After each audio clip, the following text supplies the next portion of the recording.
কেয়া পায়েল একজন বাংলাদেশী অভিনেত্রী যিনি নাটক ও সিনেমায় অভিনয় করেন। তার প্রেম এবং বিয়ে নিয়ে বিভিন্ন সময় আলোচনা হয়েছে।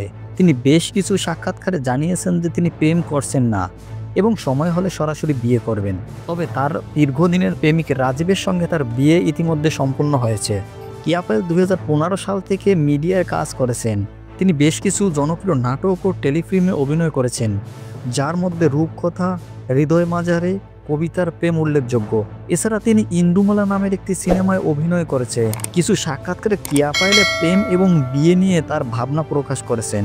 তিনি জানিয়েছেন যে তিনি প্রেমকে বেশ গুরুত্ব দেন এবং সরাসরি বিয়ে করতে চান। রূপকথা নাটকে তার সহ অভিনেতা তৌফিক মাহমুদের সঙ্গে জুটি হিসেবে তার অভিনয় বেশ প্রশংসিত। অন্যদিকে জোভান এবং কেয়া পায়েলকে নিয়েও একসময় প্রেমের গুঞ্জন শোনা গিয়েছিল, কারণ তারা বেশ কিছু নাটকে জুটিবদ্ধ হয়ে অভিনয় করেছিলেন। তবে তারা দুজনেই এই গুঞ্জন উড়িয়ে দিয়েছেন এবং জানিয়েছে যে তারা শুধুই সহকর্মী। কেয়া পায়েলকে কার কার ভালো লাগে কমেন্ট বক্সে লিখে জানান।